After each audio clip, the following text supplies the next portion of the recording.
Muli po, magandang hapon po sa lahat po ng ating tagapakinig ng Mission Action, Kwentuhan Legal. Araw po ng Sabado, Abril 20, 2024. Ngayon, matutunghayan niyo po ay inyong lingkod, Arnel Dadurpitil. Kasama po natin ang ating partner, walang iba kundi si Camilo H.J. Ventura. Ang magiging panawin po natin sa hapon na ito, walang iba kundi ang barangay captain po ng Ciudad Real, San Jose del Monte, Bulacan. Mamaya babasahin po natin yung ating topic regarding po doon sa decal sticker at Huawei sticker ng barangay Ciudad Real, San Jose del Monte. Amigo, bati ka muna sa ating mga... Yes, sir. Salamat dito. Magandang hapon po sa lahat. Tapos mag-qualify sa ating Mission Action sa Pangilinan. Tapos po ito, dito yung part po, usapan po natin hapon. There's time po ang ating panahon. Papasalamat tayo kay Captain Jeffrey. Maraming salamat po. So, kalakayin na po natin, Steph. Diretso po tayo. Magandang hapon po, Kapitan. Bati muna po tayo dun sa ating mga nanonood ng Mission Action, Kwentuhan Legal, sa sambahan, sa buong ating tagapakinig. Magandang hapon po sa inyong lahat, lalong-lalo na po sa mga nakikinig ngayong hapon na ito sa usapang legal. Maraming po salamat at ako po ay naimbitahan nyo para sumagot dito sa mga issues na inilabas po ng mga complainants po. Ayun, Kapitan, ako'y natutuwa at napanlakan niyo po ang Mission Action Legal para po doon sa sinasabi fair, just, balance, journalism. Ito po kasi yun po ang pinaiiral namin, lalo't tayo sa larangan ng mamahayag, yun po ang lagi natin isinasagawa ang tuntunin at batas ng ating kasalukuyan. Ngayon, kahapon po kasi, Kapitan, na-interview natin at nagpaliwanag ang presidente ng Ciudad Real na si Hua President, si Sir Ingeniero Fred Ingeniero. Yun po kasi na tungkol po dun sa binabato sa inyo na umano yung decal sticker, wala daw pong naging resolution at hindi nakikilalanin ang mga na-issue at ginawa nilang sticker regarding po dito sa na hindi na sila makakadaan dito sa Colinas Verdes na siyang pansamantalang ibinigay ng developer kasi nasira po yung tulay na dati nilang dinadaanan. Dito po na ang daan galing sa malaria at dito naman po dito sa Colinas dito po makalagpas ng malaria. Kapitan, ano po ba talaga ang maipapaliwanag nyo o bakit po nagkaroon na ayon po sa kanila hindi na kikilalanin yung kanilang sticker? Hello po, Kap. Hello po, pasensya na, naka-off. Ganito po yun. Pero bago po ako sasagot doon, bibigyan muna po kayo ng background kung paano po nagsimula ito. Bali po, ako po yung presidente ng Ciudad Real Homeowners Association at ito po mga nagre-reklamo, mga kasama ko rin po yan din sa asosasyon. So, dito po, may mga issues na nangyari na hindi natin maintindihan kung paano. Pero isa lang nga po ang sasabihin sa inyo, nagsimula lang po ito dahil doon sa ginawa po nilang illegal na pag-reschedule ng HOA election.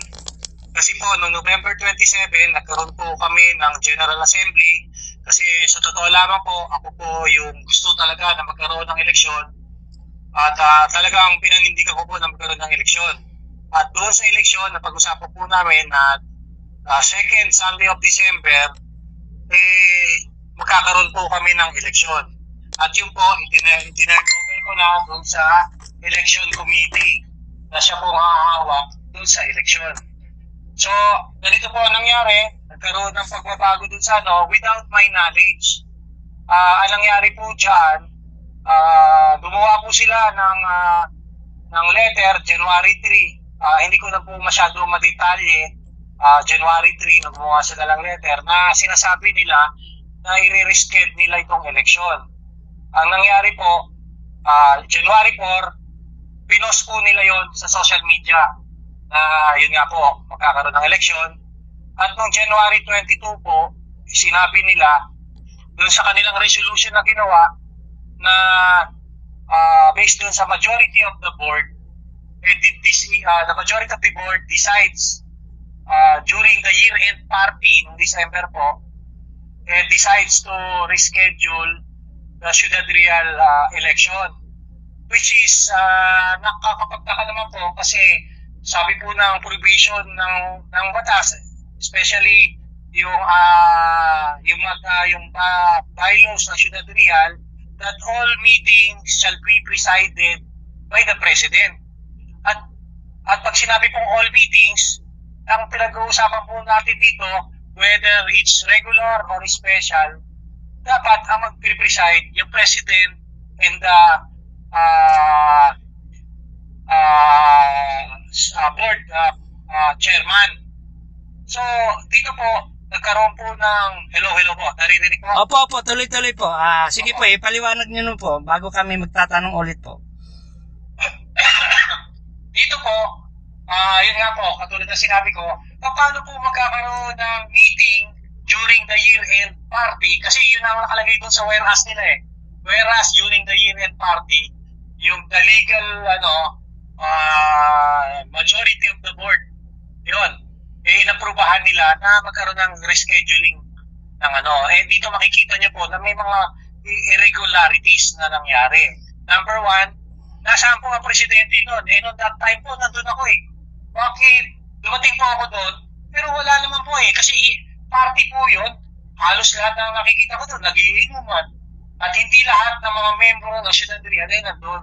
Para sabihin nila na nagkaroon ng meeting. So doon pa lang po nakita ko na talagang maraming irregularities. Kaya po, nagpapatawag po ako ng meeting, hindi naman po nila ako inaatinan. Kaya inakyat ko po sa grievance committee. Kasi yun po yung tamang proseso. Pero bago ko po muna inakyat sa grievance committee, isa lang po ang nire-request ko sa grievance committee na i-hold muna yung election until na makapagbaba ng guidelines in the conduct of the election. Kasi wala pong malinaw eh. Pati guidelines, wala pong malinaw. Dapat po lahat yan malinaw eh. So, anong nangyari po, tinuloy pa rin nila yon. Sanabi nila, in the absence of the President, ganon-ganon, tapos during the year-end, So, ito, may mga ebidensya naman po tayo. Kaya sabi natin, marami pong mga irregularities na nangyari. At ito, isa na doon sa mga irregularities. Kaya ang tamang proseso po doon, inakyat na po natin doon sa DSUD. Kasi kung kami-kami lang po dito, hindi kami magkakaintindihan. Kasi, alam niyo naman po ang batas, depende siya nagpasa. Di ba po? Opo. So, sa akin, pinaninindigan ko na sa bylaws, dapat presidente ang magpipreside. At kung sakaling magkakaroon ng meeting, dapat may notification na may meeting. Hindi ko pwedeng basta nagkita-kita lang, may magmi-meeting na without notification, without the agenda. So, hindi ko maintindihan kung anong klaseng regulasyon yung ginagawa nila. So, yan po, na-file na po. Actually, sumagot na po sila. Meron na po yan. Sa DSUD po, sa Region 3,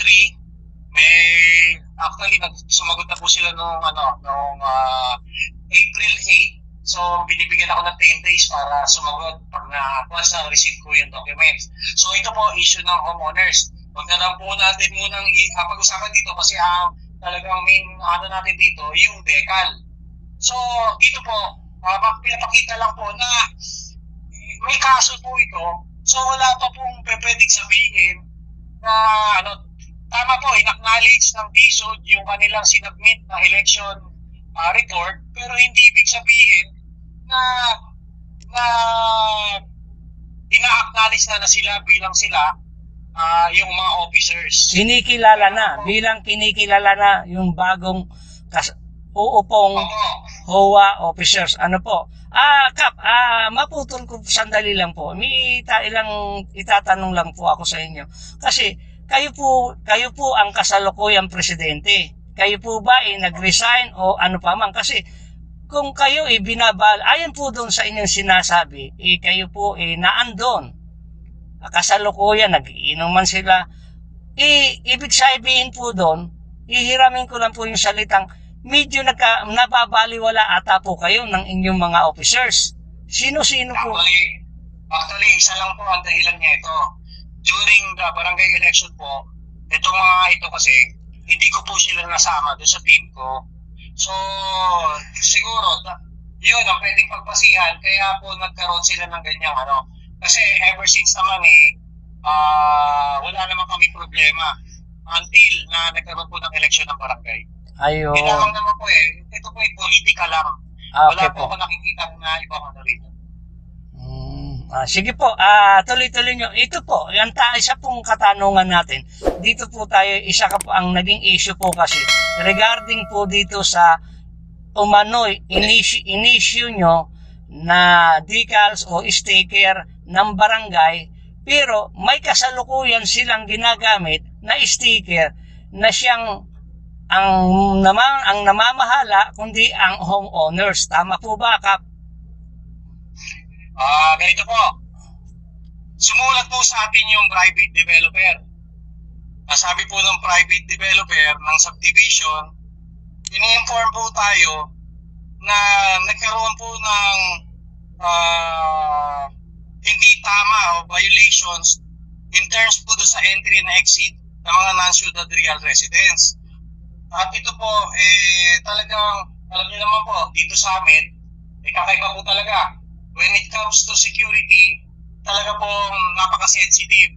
So, nagkaroon po siya ng mga issues na nire-report po ng mga gwardiya doon sa management ng private developer. So, sumulat nga po sila sa amin at humihingi po sila ng master list of all the registered vehicles and motorcycle within the Barangay Ciudad Real para po ma-implement nila, to better implement po yung security protocols in the area. Ang problema po, humihingi po sila ng master list ng 2023. That's why po, humihingi po ako dito sa mga kasama ko ng master list ng 2023. Kasi ang purpose ng management ng developer ay may pangga nila at makita nila kung sino-sino itong mga bitigyan na pwedeng na-involve doon sa sinasabing violations na hindi dapat magkaroon. Kaya lang, ang problema po dito sa homeowners, sa grupo na ito, hindi po sila nagbibigay. Wala po silang binibigay na dokumento o master list ng mga inisyuhan. So, ang ginawa po doon sa sulat, sinabi nga po na mga residente ng Ciudad Real. So, that's why po, hindi naman po natin basta bigla na lang yan. So, nagpunta po tayo sa city legal, nagtanong tayo, ano ba yung mga pwede natin gawin. Kaya nga po, nakarating po tayo sa posisyon na nagpasa kami ng amend. Titingnan nyo, may legal opinion na nilabas ang DILG na pagkatungkol sa mga public roads, pwede rin bang mag-issue ng sticker ang barangay? Sabi po doon, pwede. As long na hindi siya regulated. Dapat tax ordinance lang siya. So, dito po, pwede natin i-connecta. Sabi ko, pwede pa natin i-connecta dito sa amin kasi hindi naman kami public private. Sabi niya, kung yung public nga, pwede. Bakit hindi yung private?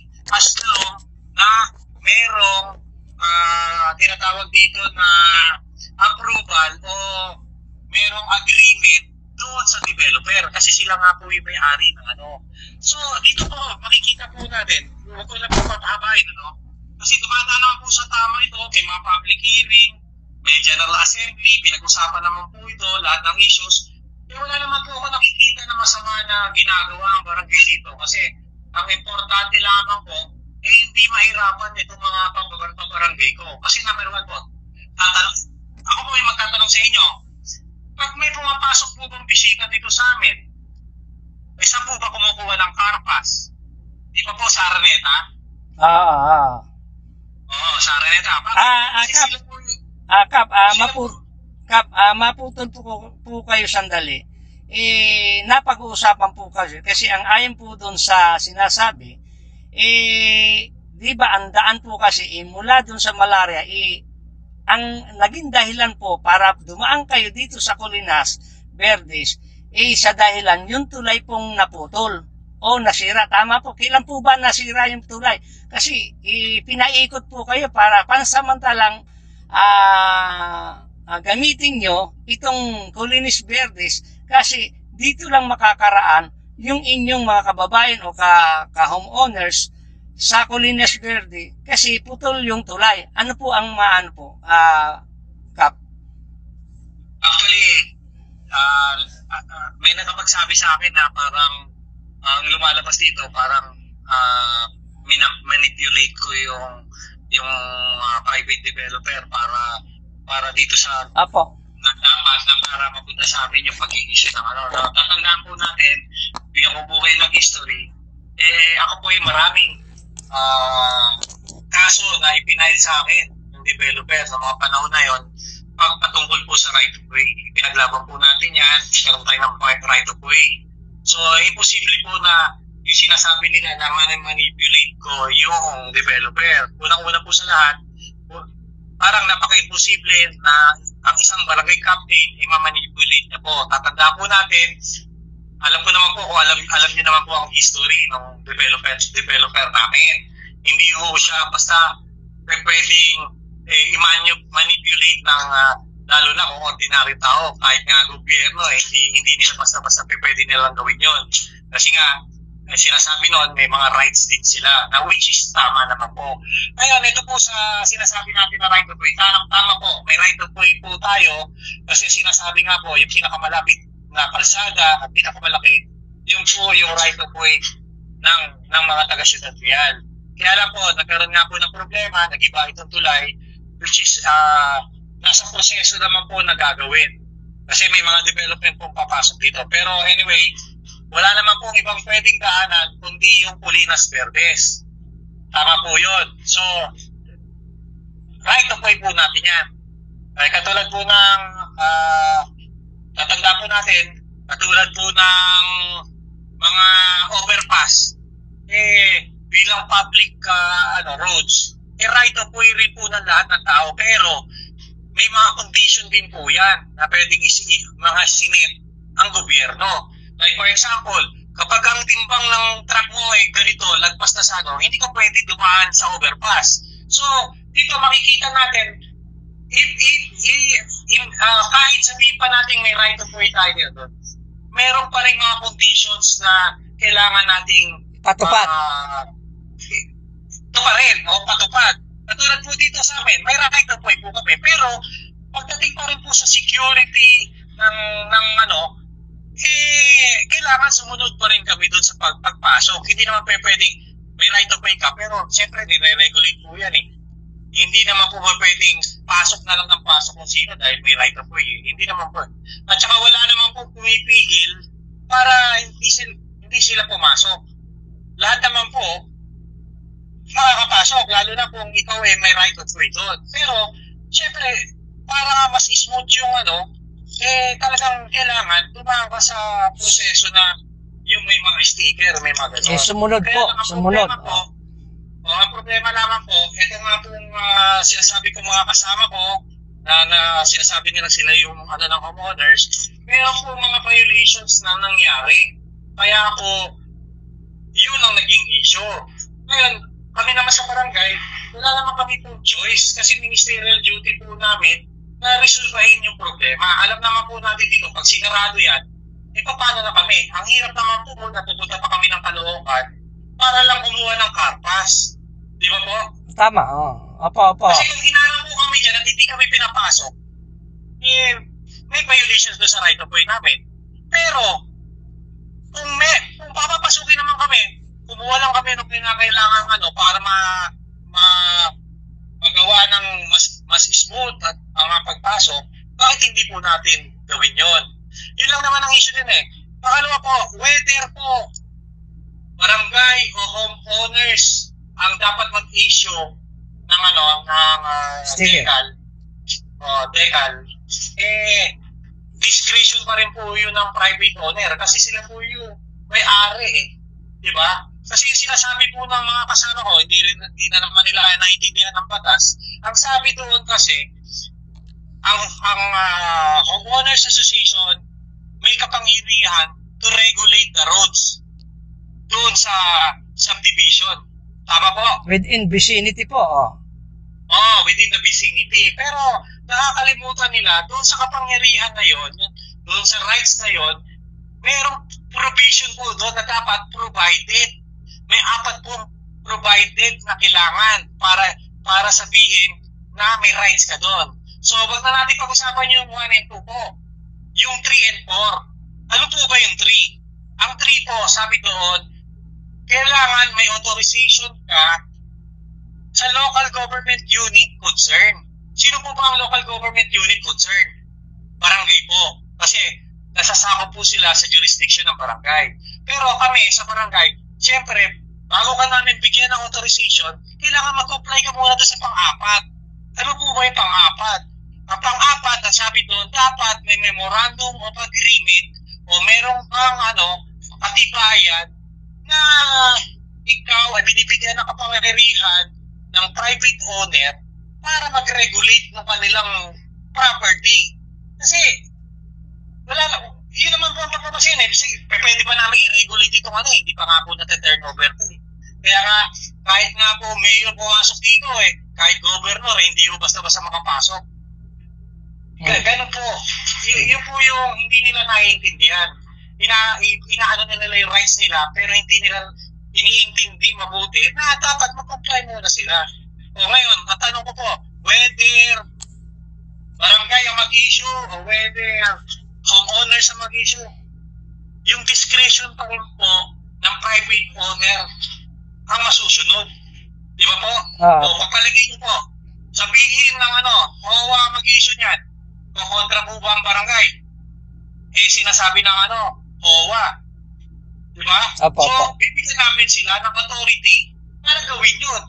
Kasi, na-comply nila yung number 4. Ngayon, kung sinasabi ng developer na pansamantala kayo na muna po dyan sa barangay kasi nga maraming violations na nailabas yung homeowners ng previous Tama po, previous HOA, pero hindi pa naman previous kasi may issue pa eh. Kung pagpalagay natin previous, sila rin naman po yung mga kasama ko eh. Kahit na ako po yung presidente, may kanya-kanyang committee po na inassignan dyan. Sino po ba ang may hawak ng committee? Kasama po nila yun. Yun na may hawak ng committee, itong committee na ito, ng security, ibinigay doon sa secretary ng office, at yung secretary ng office may asawa na isa rin governor, sila yung nag-i-issue. Sila yung nag-i-issue niyan. May mga ina-issuehan na hindi dumaan sa proseso. Hindi ko alam, hindi dumaan sa amin. Yun po ang issue na gustong i-clarify ng Araneta kaya humingi sila ng master list. Ayun. Ang problema ko, walang master list na maibigay. Kaya kami po, nandito kami sa issue na ngayon po, with regards to sa legal, alam naman po natin, katulad na sinabi ko kanina, nagbigay rin naman ng legal opinion doon na hindi natin pwedeng i-regulate ang niyan, katulad ng legal opinion patungkol sa mga public roads, sabi niya doon. Pero pwede, kung pag-uusapan natin, yung mga tax ordinance, pwede natin ikargayan. So yun ang ginawa namin, nag-amend kami. Kaya lang, syempre, alam niyo naman po, hindi naman basta-basta pumapasa ang tax ordinance, dumadaan po yan, may public consultation, marami po yung marami po. May resolution yan ng sanggunian, hindi naman pwedeng ako lang po yan. Di ba? Opo, may tama. Resolution po yan. Tapos yun po, ipinasa namin sa city, tapos may mga correction sila, kinorek namin, hiningan kami ng IRR, pinasa namin. Ngayon, dinala na nila sa city legal for final ano na po yun. So yun po ang hinintay namin. Kaya ngayon po, hindi kami makapagsingil. Kasi nga, illegal po kung maniningil kami nang wala pang approved tax ordinance. Pero liliwanagin ko po na kami dumadaan sa proseso. Kaya lang po ang tanong, kung hindi namin hindi kami mag-i-issue ng sticker, sino ang problema? Yung mga residente namin, kasama na rin po kami doon. Na bawat araw na papasok kami dito sa barangay namin, kailangan pupunta muna kami ng opisina para kumuha ng carpas. Bakit natin po papahirapan kung pwede naman nating pagtulong-tulungan? As long na wala kaming binabiolate na ano po. So, nagbigay kami, nag-issue kami, pero hindi kami naniningil. Until such time na meron ng approved na tax ordinance na a-approve ng sangguniang panglunsod. Yun po. Ayun. Kap, doon nga, mabalikan natin. Yung pong sinasabi nyo na hinihingian, actually, doon sa nakikita ko, kayo ang dating past president,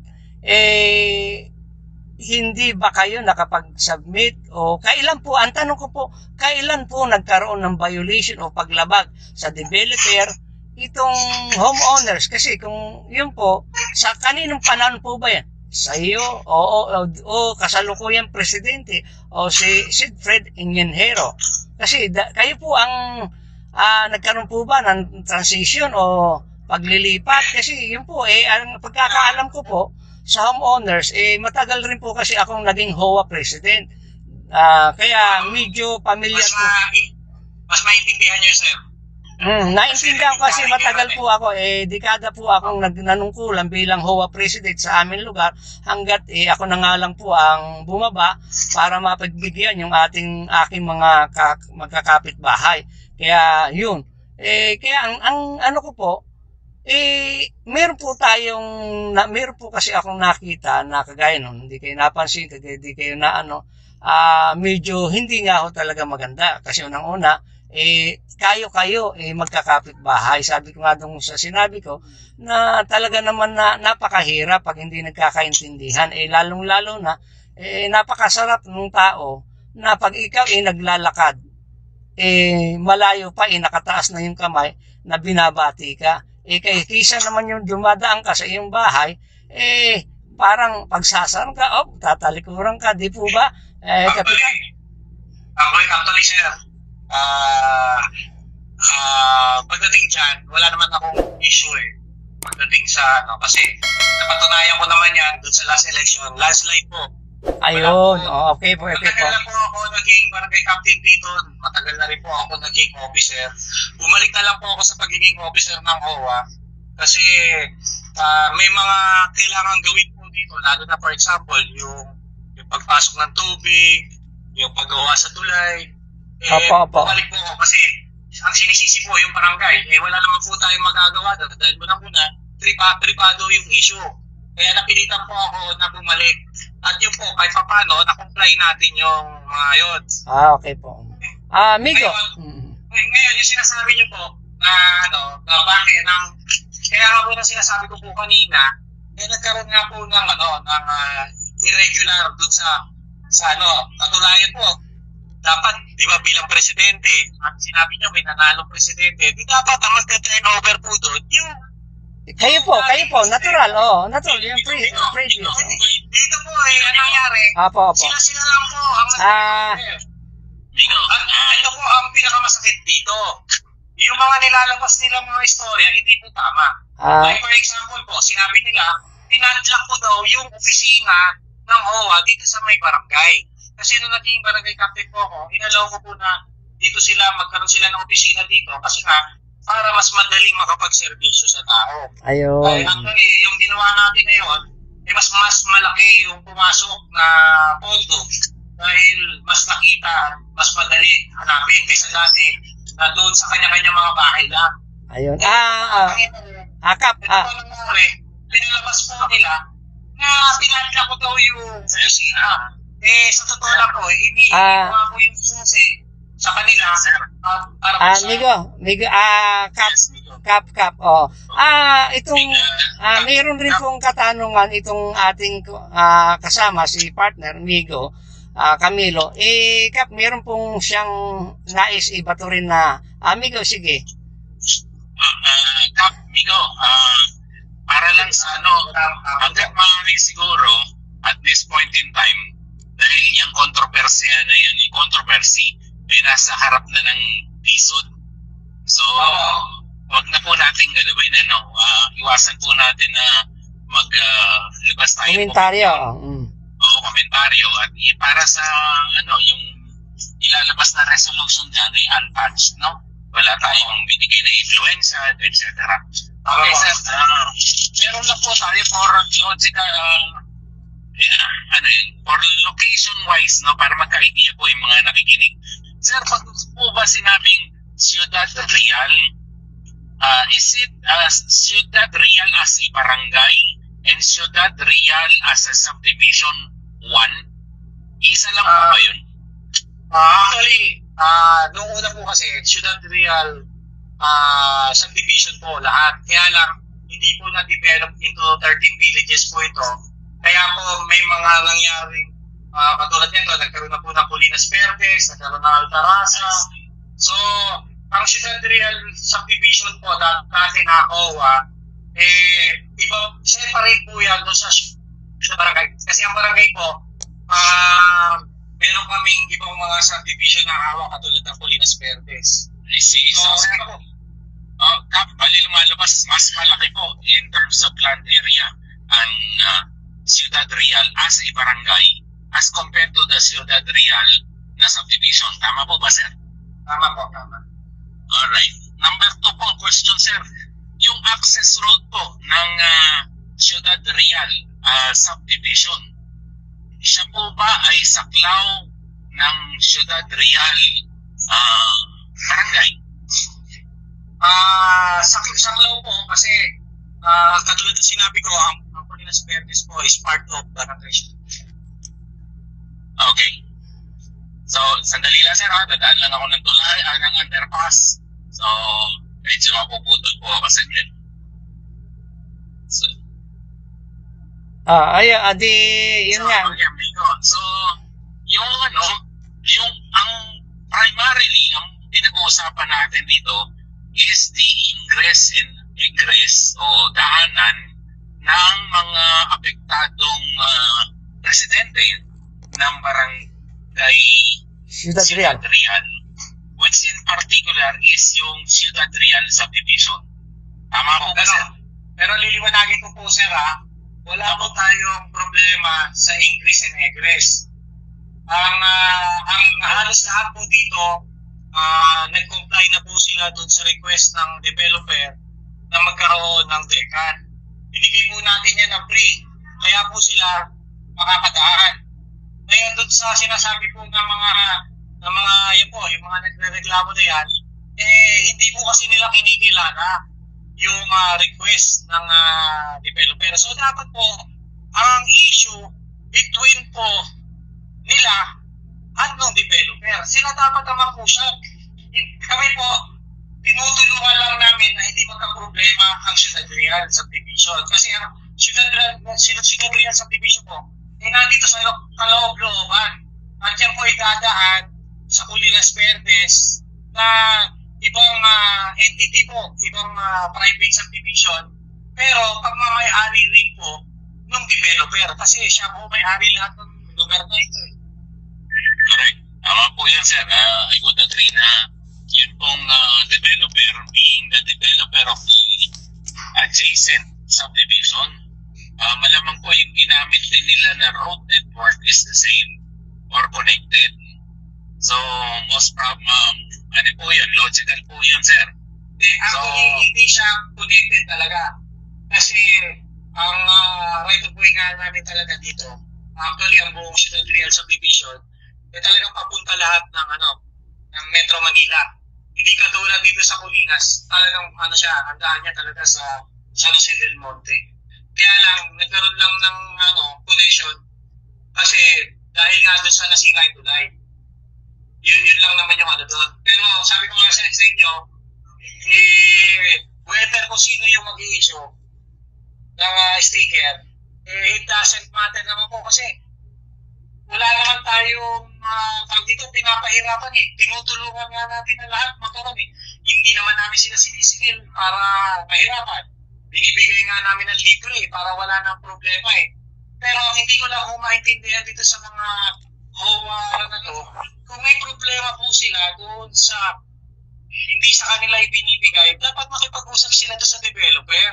Hindi po kami ang kalaban dito. Kami po yung tumutulong para ma-resolve itong mga problema. Dapat po makipag-usap sila doon sa developer at ayusin nila para matukoy nila kung paano yung gagawin nila. Pero sa ngayon po, may deadline kami sa 15. Pagka wala kang sticker, kailangan pumunta ka sa opisina, kumuha ka ng which is makakadaan ka naman, pero nire-regulate ka. Kaya hindi pa pwedeng sinasabi na hindi ka na makakadaan. Hindi totoo yun. Hindi po pa. Kasi ang pagkakaano po doon sa pag wala po ikaw sticker na bagong ibibigay ng barangay, totally hindi ka makakaraan. Sabi ko, may paglabag sa karapatan pantao po yun. Kaya nang una, may paglabag po yun. Okay lang po ba? Basahin ko sa iyo yung sulat.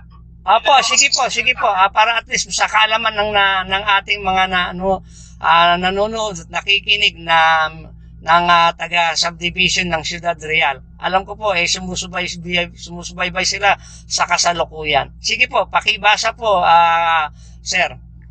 Ito pong sulat na po, galing po doon sa developer. Ito po yung naka-address sa atin bilang barangay chairman.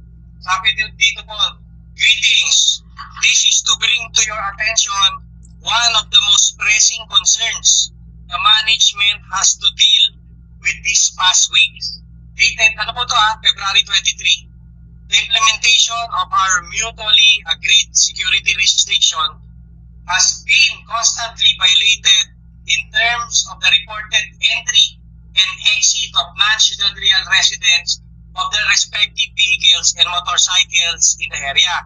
Hence, strategically affecting the management's strict implementation of the no car sticker, no entry policy. So sabi dito, in connection thereto, the management requests from your office to furnish us the master list of all the registered vehicles and motorcycle within Barangay Ciudad Real and for Ciudad Real Homeowners Association. Sabi dito, on or before March 7, 2024.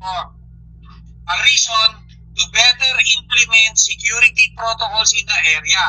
Further, it is imperative your office provides us the official sticker of Barangay Ciudad Real residents for proper identification of our duty guards. Vehicles and motorcycles with Barangay Ciudad Real sticker will be allowed smooth entry and exit at the gate of Colinas Verdes to Ciudad Real premises and vice versa. Those who do not have the standard barangay sticker will have to secure a one-day gate entry pass at Arapil Business Office. The purpose of the gate pass is to record, monitor, keep track, and to control access of vehicles coming in and exiting from Colinas Verdes, going to Barangay Ciudad Real Subdivision and vice versa.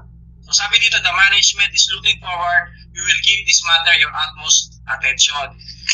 Ito po yung letter na pinareceive nila noong February 23. Ngayon, noong April 5 po, nagbigay ulit sila ng letter. Ano po yun? Dito,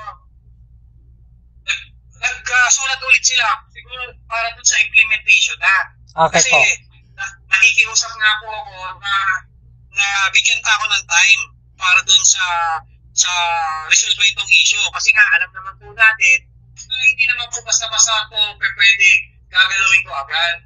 Kasi unang-una, gusto ko rin na nakaano sa proseso. So, dapat dumaan kami sa tax ordinance and anything and everything pala. So, nung April 5 po, nag-text ulit sila, nagsulat ulit po sila. Sabi dito, this is in reference to the letter dated February 23. So sinusugan nila yung sulat nila noong February 23 regarding the implementation of security restriction in all ingress and egress access point within the company's development zone. So pati po doon sa may pangarap, kasama na rin po dito sa sulat. So sabi dito, effective April 15, 2024, the no car sticker, no entry policy will be strictly enforced by the Management Security Department at the gate of Colinas Verdes for security reasons.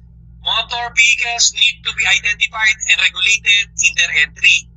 The management initially controls and maintains the subdivision roads and has the right to restrict the access of an authorized vehicle coming in and exiting from Colinas Verdes going to Barangay Ciudad Real subdivision and vice versa.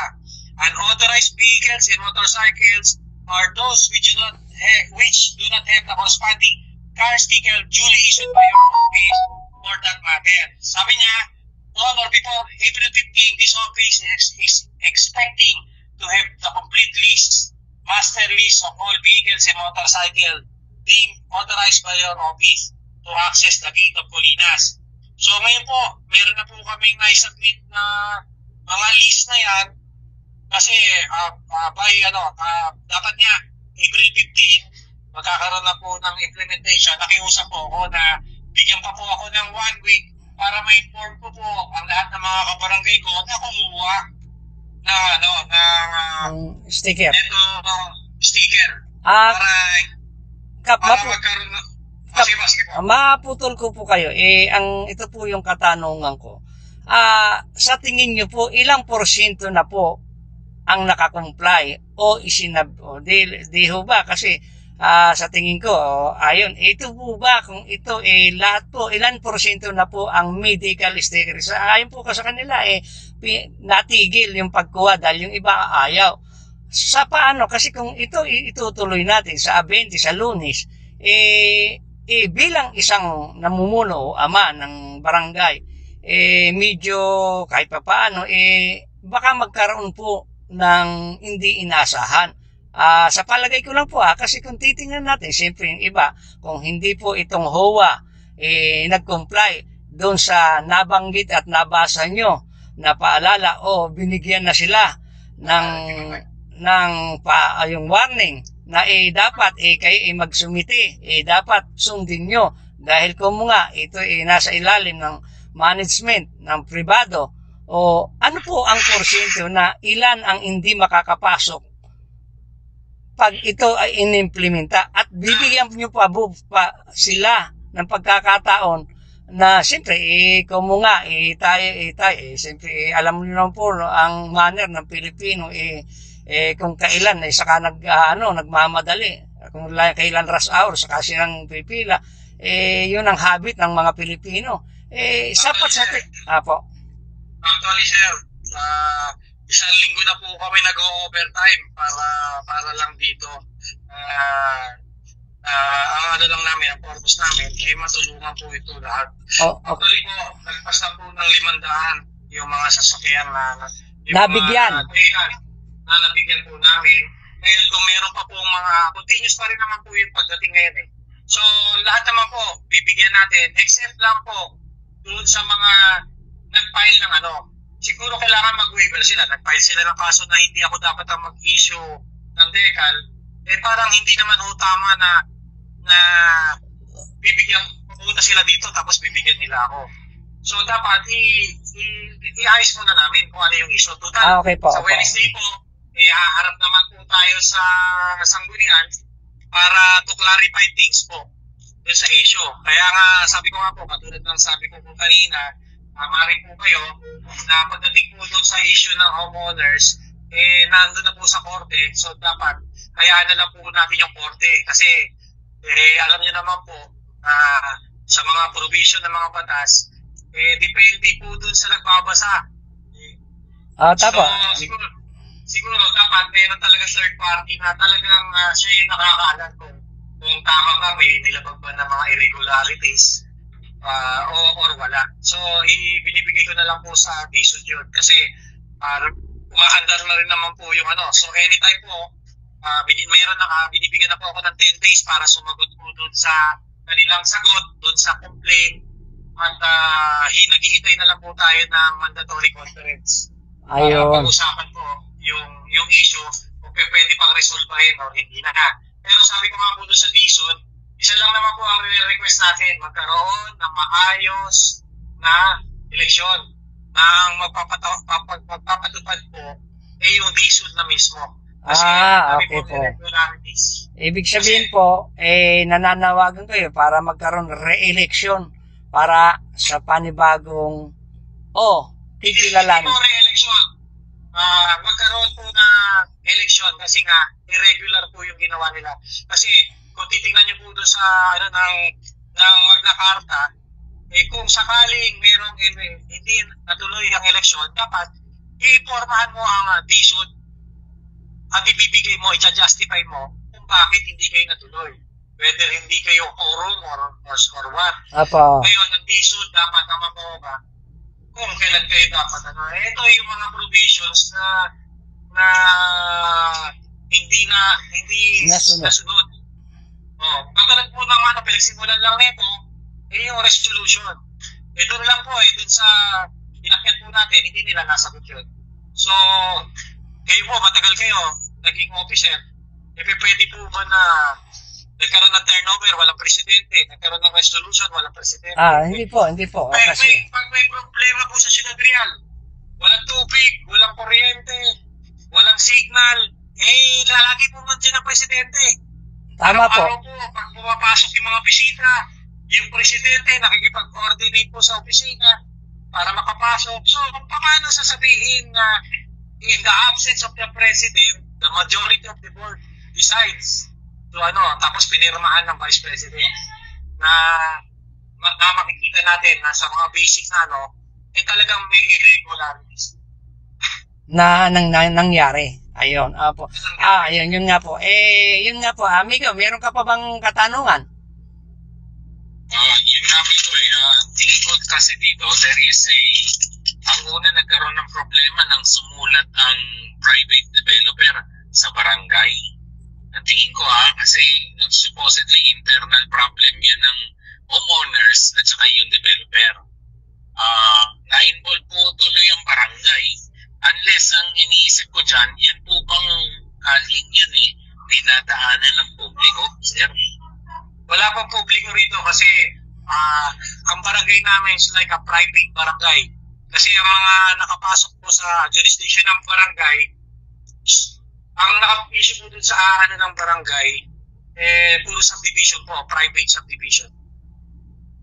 Okay, so private subdivision, sir. So, admittedly, wala pong as to the access road, purely ang masaserve dyan mga private citizens in their capacity of yung kanilang residence, access to the residence. Part po ng constituents po ng Barangay Ciudad Real. So meron pong ang Ciudad Real subdivision ay ingress and out egress ng Barangay Ciudad Real. Tama po ba? Nakapasok po siya. Part po siya ng Barangay Ciudad Real. Kung sakali, sir, theoretically, sir, kung ipapa-implement ng private developer yung gusto nila, which is to regulate yung entry and exit doon sa private road network niya, maapektuhan po ba yung Barangay Ciudad Real? Maapektuhan po yung mga constituents o yung mga residents. Okay, so, sir, kung nangyari po sa akin, sir, sabi po kasi, nagkaroon na ng issue na dito yung right of way ba? Kaya nga po, sabi ko nga sa inyo, nagkaroon din po ako ng 3 kaso dyan patungkol niya sa right of way. At yan naman po, yung karapatan po na yan, naipaglaban natin, narami naman tayo.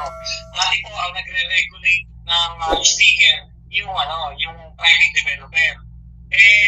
Sa tingin ko naman po, wala naman po talaga dapat na issue Ang issue lang dito, itong mga HOA na ayaw nilang sumunod.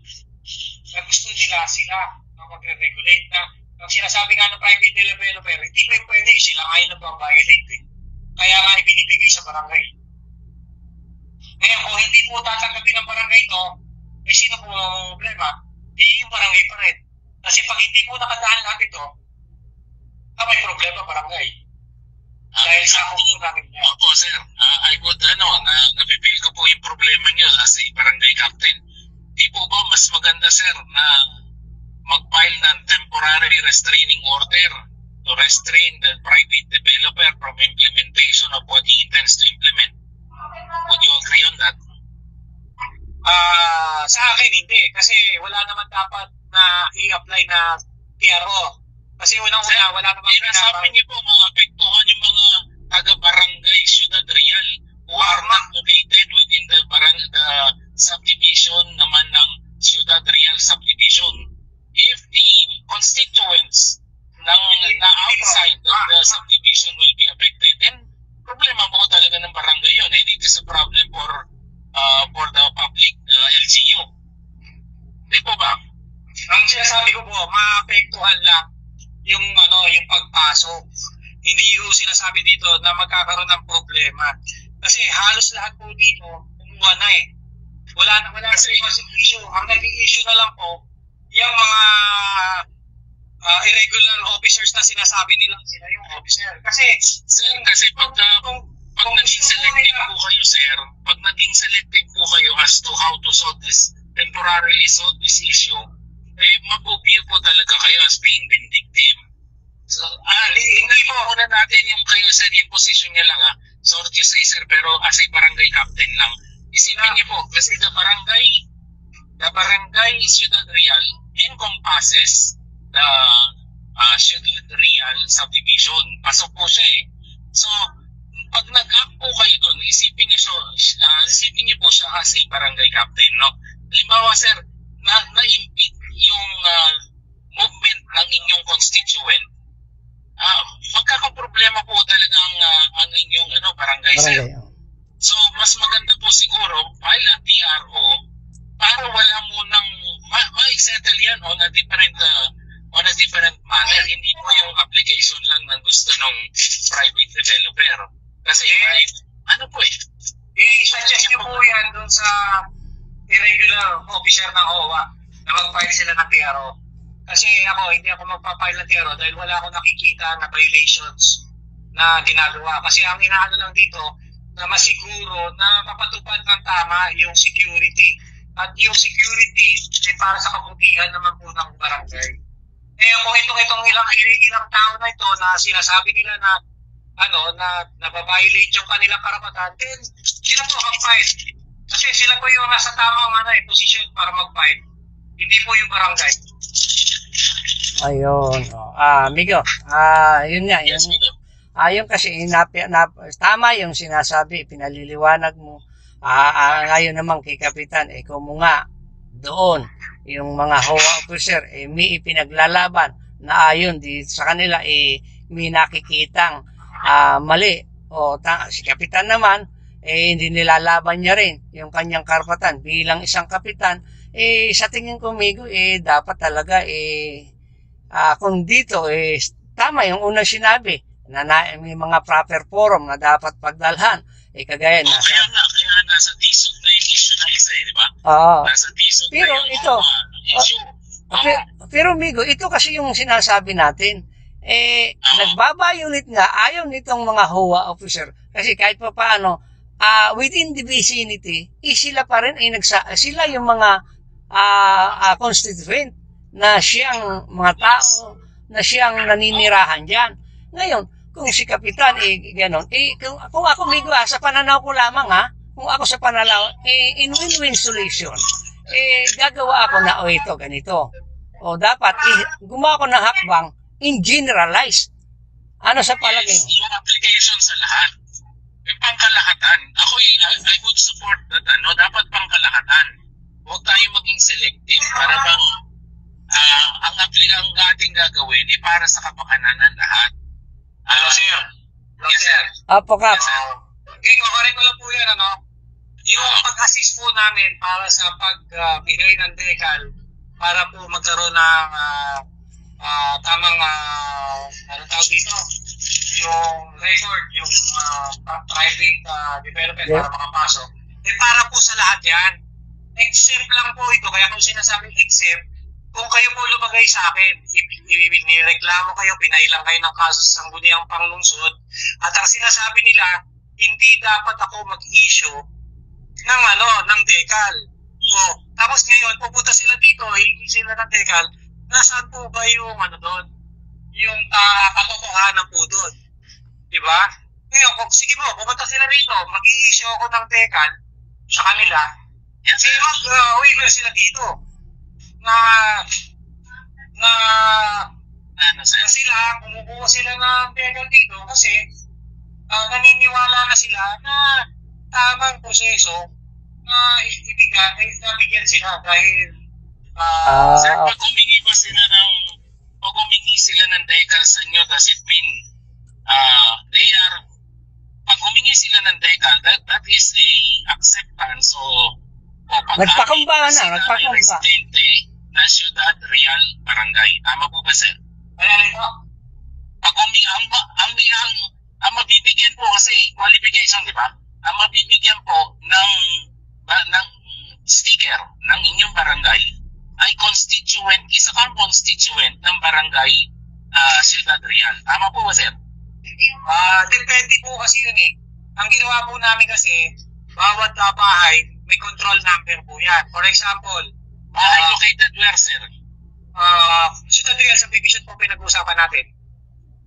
So ang ini-issue ni sir, parang Ciudad Real subdivision, hindi Ciudad Real Barangay? Ang ini-issue ko po, ano po, sir? Ang logo po, Barangay Ciudad Real. Kasi ano po, subdivision or barangay? Barangay po ang ini-issue ko. Ayun, klaro. Okay, klaro. Ngayon, ang makakagamit po niyan, yung mga taga-Upper Ciudad Real na dumadaan rin ng Ciudad Real subdivision para makalabas sila. So, dalawa po yung natin, yung Ciudad Real subdivision at saka yung Upper Ciudad Real po. Ngayon, ito Upper Ciudad Real, sir, a subdivision or not a subdivision? Ano po sila yung upper? Hindi sila, part po ng Ciudad Real, naka-by village po kasi kami. Pero ito po ay mga malalaking property na may mga farmers na nakatira. So, residente po? Na residente. Okay, are they, pasok po sila sa Barangay Ciudad Real. Tama po ba? Yes po. Kaya po binibigyan constituent niyo po sila, sir. Yes po. Kaya binibigyan natin po sila. Opo. Binibigyan po natin sila para makadaan din po sila sa Ciudad Real subdivision at saka sa Colinas Verdes at saka sa pamuntang Caloocan. Yes, sir. So, yung ini-issue, basta klaro po tayo, sir, na yung ini-issue yung car pass is by under the authority of Ciudad Real Barangay. Opo. At yun po, dumaan sa resolution po ng council yun. Even po doon sa hindi namin pagsingil, gumawa po kami ng resolution na until na walang tax ordinance na na-approve, ibibigay namin, i-release namin itong mga stickers na to. Mananatiling libre. Libre po. Kasi ang purpose po natin, yung general welfare ng ating mga kabarangay. Ayun. So wala po tayong sinasabi na pipiliin. Ang medyo contradict lang po doon. For example, katulad nyo po, nirereklamo ko kayo dahil sa sinasabi ko na wala kayong karapatang kayo ang mag-issue ng ganito. Tapos, in contrary, pupunta ako sa inyo, sabi ko, baka pwede issuehan mo ako ng ganito. Mali po yun, di ba? I leave that, sir, to DSUD. Ibang issue po yan, sir. So, ano po yan? Huwag na po natin i-touch kung maaari. Hindi po sa DSUD yun, sir. Sa sangguniang panlungsod.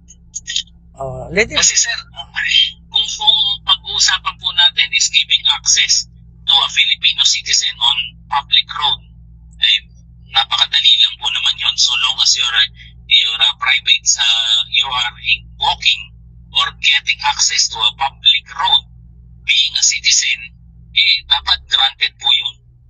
Freedom of natin yan Public road po. Apo, Pero we are talking about private roads. kaya nga po, on that note, medyo naguguluhan po, nahihirapan tayong i-balance because why is it that the private developer asked a public office on this matter? No, yun po yung medyo Okay, yung question mark, medyo, sabi mo, bakit po kayo in-involve, sir? Dahil para bang hindi ho yata nararapat yun. Kaya para po sa akin, kung ang pananaw ko dyan, bilang public servant kayo, sir, dapat po siguro mag-apply nga ng TRO, knowing that may mga constituent kayo na tatamaan nung gustong gawin itong private developer na to.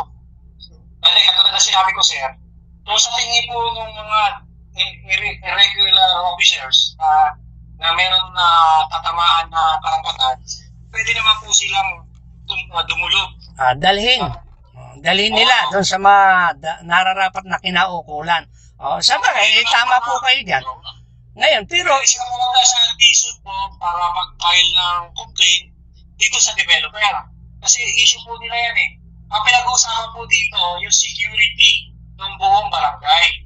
Sir, setting aside the election, sir, kasi sabi niyo nga, the election was illegally held. So therefore, from your point of view, there is no new sets of officers for the OWA. So, ang treatment po natin dito, ang lapit natin, everybody who resides within Ciudad Real is a constituent of Ciudad Real Barangay. Tama po ba? Yes po. Yan. So, kaya nga po yung sinesettle ko, sir, para sa inyo is as a barangay captain of Ciudad Real, yung pong kapakanan ng pangkalahatan.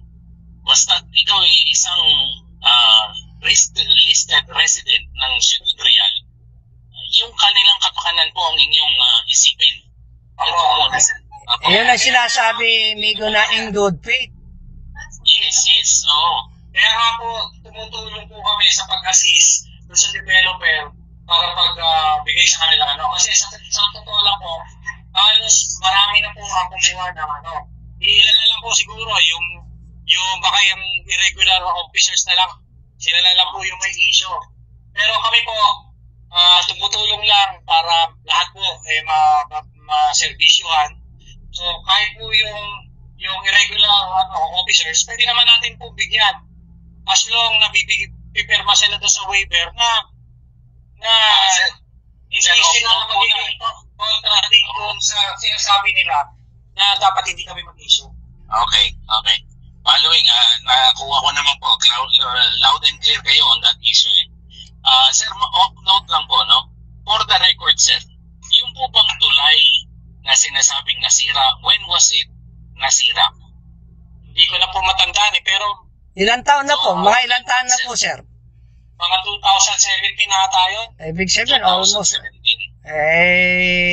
years. Almost 7 years. Ito po ang, Kapitan, ito po yung isa sa katanungan, sir, bilang isang kapitan, bilang kayo po ang namamahala, bilang ama. Kumo nga, yung isang bagay, sabi nga, tulay, ito po parang major problem mo kasi ito, unang-una, dahil ito yung pangunahin daanan para hindi na dumaan dito sa Verdes Colinas. Ito ba, napagtuunan na o sino po ba dapat ang managot? Ang pribado ba? Ang gobyerno ba? Dahil siyempre ito po, sa tingin ko po itong mga officer o kaya dito naniniran sa yung mga taxpayer rin po yun. Kung yun nga po dito na nag-squatter dito sa mga paligid ng ilog, ibinibigyan ng gobyerno, binibigyan ng pabahay, ano pa kaya ito na nagbabayad ng buwis taon-taon, na nagbabayad na kailangan barangay certificate, ganito. Yun po lang kasi, ito napag-uusapan lang po ito sa kwentuhan legal. Kasama po natin. Kaya, mas maganda po kasi kung ito matatapos ng mingiti. Kaya nga po, ang kwentuhan legal, lumapit sa inyo, para, malay nyo po, sabi ko nga, napakaganda Kung yun, dati-dati, napakasaya. Kayo na rin may sabi po, Sir Kapitan, dati kayo magkakasama. Napakasarap pakinggan. Ngayon, ito po siguro, kung merong isa, okay na, mas maganda. May isa nga doon na sabi niya, mas masarap kasi yung isang tao na ipagpatawad mo na, unawain na, sige, patawarin, kaysa din may kaso, araw-araw pupunta, ganito, perwisyo, napakagandang tingnan at maging uliran sa bawat ganito. Kaya ganito, nakikinig po ang sambahayan sa atin, sa buong mundo, ganan dito sa programa. Pag nakita po yan, ganun ang inyong kalooban, marami pong hahanga sa inyo. Hindi ko po maging sasabihan ko rin po doon sa kabila na ito pala nagiging problema. Yung burden nasa inyo. Hindi dito sa ano po ba sa ano po ba ang pinakamainam na maipapayo mo bilang isang ama para naman siguro Actually, ganito lang po yun. Yung kanina sinasabi nyo, patungkol doon sa tulay, lahat po ng pamamaraan ginawa na po natin doon. Even po kay Mayor Robes, nilapit ko na rin po yan. Wala namang problema doon sa paggawa ng tulay. Kung ang gobyerno, kasi pwede naman tayong makahingi ng tulong Kaya lang ang issue lang po, lagi po natin tatandaan na ang pondo ng gobyerno, hindi natin pwedeng dalhin sa pribado. So yun po yung isang issue na kailangan natin Ngayon, patungkol naman po dito sa tulay, actually nag-present na ang developer sa local government ng San Jose del Monte patungkol po doon sa development na gagawin dito sa area, sa buong Ciudad Real. So kasama po doon yung tulay. Okay. Whether kung kailan po gagawin yun ang hindi pa nila maibigay. Kasi nga, ang gagawa po doon yung Ayala at Araneta kasi sila po yung joint venture. So may mga development na nangyayari. So hinihintay na lang namin doon sa But anyway, hindi po tumitigil ang barangay para ayun, thank you po. Salamat. Tapos pangalawa po dun sa sinasabi nyo na ang barangay po ako bilang ama ng barangay, talaga naman po napakasarap na titira ka sa isang lugar na payapa. Ang Ciudad Real po napakapayapa. Ito lang po mga issue na to na napakasimple lang po na pinalalaki. Kasi po, kami po nag-a-assist lang. Bakit po kami nag-a-assist? Kasi po may problema yung COA at saka yung developer. May problema sila dahil nakikita ng developer na mayroong hindi tama doon sa pag-issue ng mga sticker na sinasabi na yan. Kaya kami, ang namin, mabigyan lahat. Hindi para pahirapan ng lahat. Hindi po ang gobyerno ang kalaban dito. Ang gobyerno po tumutulong lang. Hindi po wala po kami binabiolate na batas o human rights. Basta kami po, katulad ng sinasabi ko, kung may problema po yung homeowners at may issue sila, dahil sinasabi nila sila yung may karapatan, dapat po tumulog sila sa tamang proseso. Hindi yung kung saan-saan sila dumudulog at ang inaano nila yung barangay, yung gobyerno. Wala pong gobyerno na papahirapan po yung mga tao. Ang gobyerno po tumutulong para resolvehin lahat ng problema. Tatandaan po natin, kung may problema sila at may karapatan sila, doon po sila sa developer. Kasuhan po nila kung gusto nila. Mag-file sila ng TRO kung may nakikita sila na. Pero sa ngayon po, nakikita ko, peaceful naman po ang buong Ciudad Real. Nag-comply sila rito. Tuloy-tuloy pa rin po yung kahit na Sabado Linggo po nandito kami sa opisina para mag-overtime para lahat po mabigyan.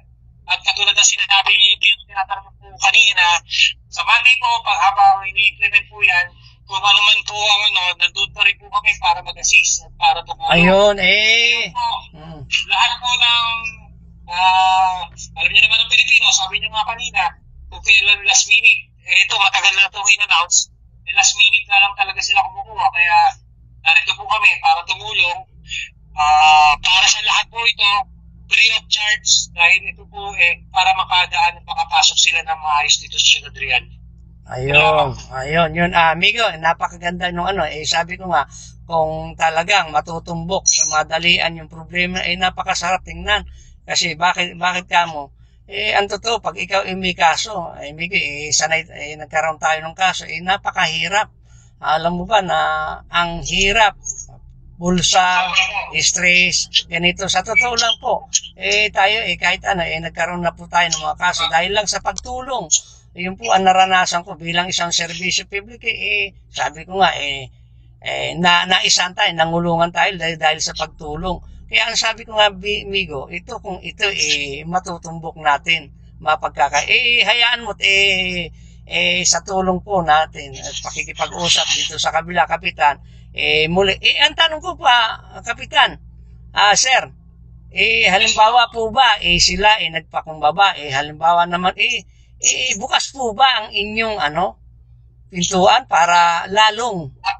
Alam niyo po, sa barangay, sa gobyerno, wala po tayong karapatan para hindi, lagi tayong, kumbaga sa public service, public trust, wala tayong pwede gawin, lahat ministerial duty natin, basta alam natin tama. Ngayon, kung pupunta sila rito, at hihingi sila ng problema lang, hindi nga nila kinikilala So, yun lang ang issue, kaya tayo may issue. Okay po.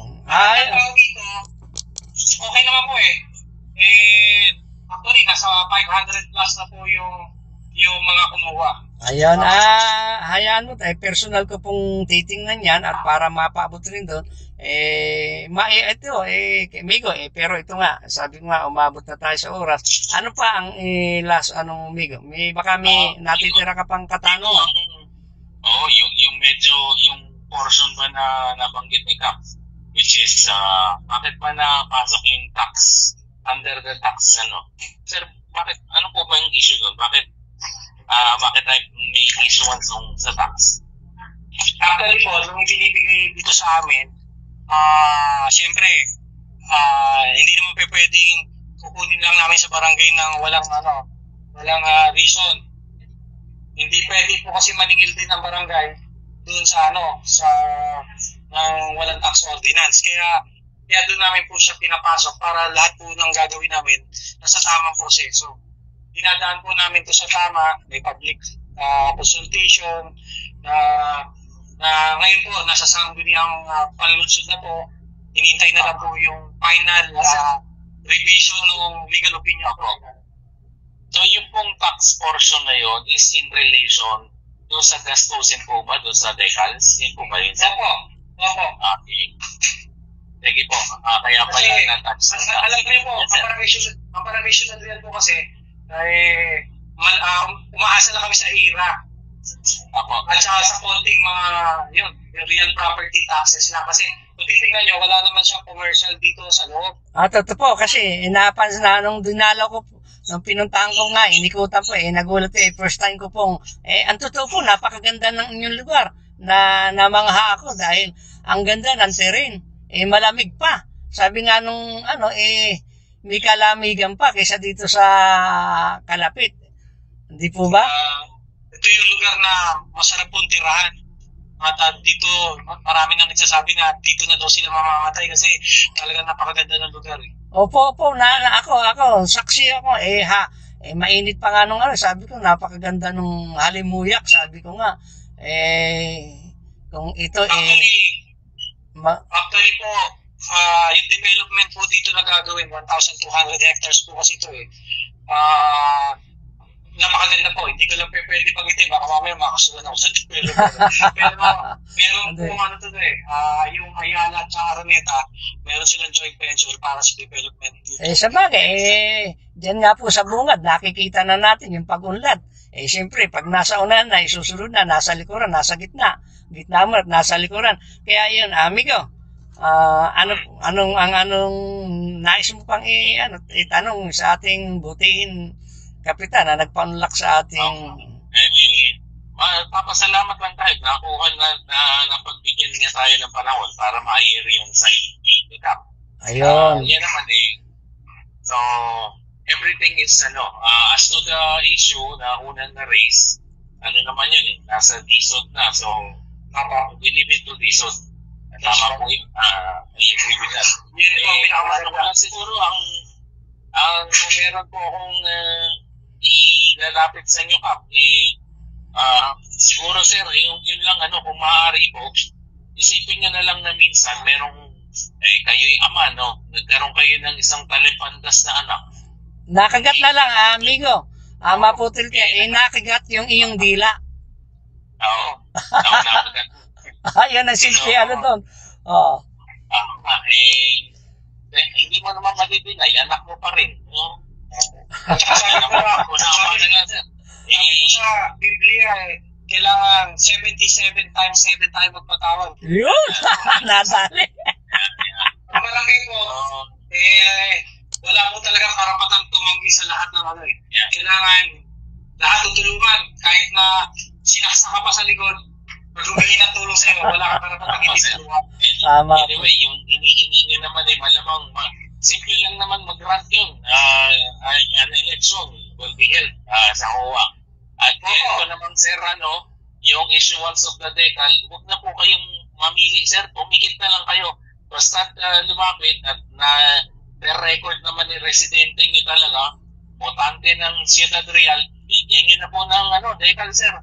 Yan na lang po ang aking hiling sa inyo, sir. Nilalambing. Wala naman tayong tinatanggihan except lang doon sa mga nag-file na kasi hindi sila Sir, yun yung hiling ko sa inyo. Huwag na po kayo maging selective. Bigyan nyo na rin, sir. Anyway, masasettle naman. Win-win solution. Ayun. Kapitan. Sorry, sir. Yun na lang natin, lambing sa inyo. wala naman po problema doon. Ayun, kita mo busilak ang puso ni Kapitan. Kapitan, bilang isang napakaganda, napapangiti ako ng gusto. Kapitan, ano po yung last word at parting nyo dun sa ating mga kababayan sa iyong bilang isang ama sa isang barangay na talagang nung makita ko, akong namangha, nagandahan, kung ako nga lang, kung una kong nakita mo, gusto ko magkaroon dyan, kaya lang, huli ko nang nakita. Nakita ko, Migo, talagang pagpasok mo, ayahay. Sabi nga doon sa ibang salita, ayahay, Migo. Sabi ko, hindi naman masamang mangarap, Migo. Okay na. Yung Kap, Kap, ano po ang yung mapapayo, ganito, sa ating, sabi ko na, pating word mo, dito sa usapang kwentuhan legal. Sige po, Kap. Para sa mga barangay na nakikinig dito sa palatuntunan ng usapang legal, gusto ko lang pong iparating sa inyo na bilang ama ng barangay, mula simula ko yung pinaglaban ko yung mga karapatan natin lahat at patuloy ko pa rin pong ipaglalaban yun. Lahat po ng mga hindi ko po gagawin na gagawa ko ng masama, lalo na ngayon. Last time ko na po kasi ngayon. Ayun. So, at least lahat po ginagawa natin para sa kabutihan po ng Barangay Ciudad Real. Isa lang naman po ang hinihiling natin na itama po natin itong mga maling isa lang naman re-request natin sa BSOD na bumaba sila rito, mag-conduct sila ng eleksyon, maglabas sila ng guidelines para hindi po nagkakaroon ng kaguluhan o problema. Kasi kaya naman tayo lumalapit sa BSOD para itama lang po yung pagkakamali. Wala naman tayong marami na po naninira sa akin na nagsasabi na kung ano-ano. Pero at the end of the day, pag lumapit po sa akin, hindi rin ako nakakatanggi, tumutulong pa rin ako Kaya siguro nakikita ko po na dito sa mga kabarangay natin sa tingin ko, sabi nyo, ano ba yung sinabi nyo kanina word? Parang talampandas ba yun? Nakalit lang yung tila. Gusto ko lang iparating sa kanila na lahat naman pwedeng ayusin kung marunong lang tayong magpakumbaba at gusto natin talaga, kung talagang gusto nila mag-public service, dapat makiisa na lang sila makiayos sila at gumalaw sila ng tama kasi kung pagbali po, hindi naman tayo papayag ng mali. Okay, tama po yun. Yun, sinususugan ko po kayo. Kung talagang mali, wag natin kasi magiging ehemplo. Kasi yung mali, pag sinundan mo, hanggat tulo, mali yun. Hindi po ba? Kaya, ang masasabi ko, sabi nga, kagaya na nasabi ko ng aking partner, naglalambing, maigrat, tiyak. Titingnan mo rin natin, kakausapin. Hayaan nyo, sa implementation na andyan po ang mission action, makakaharap nyo, both side, magkakausap-usap tayo, magkakakita-kita rin, para sa kapakanan ng bawat isa. Kaya po, muli, nagpapasalamat po ako sa ating butihing kapitan ng Ciudad Real. Salamat po ng marami sa inyong pag-uunlak sa Mission Action Pintuan Legal. God bless all. Ayan. Maraming salamat, sir. Thank you po. Thank you po.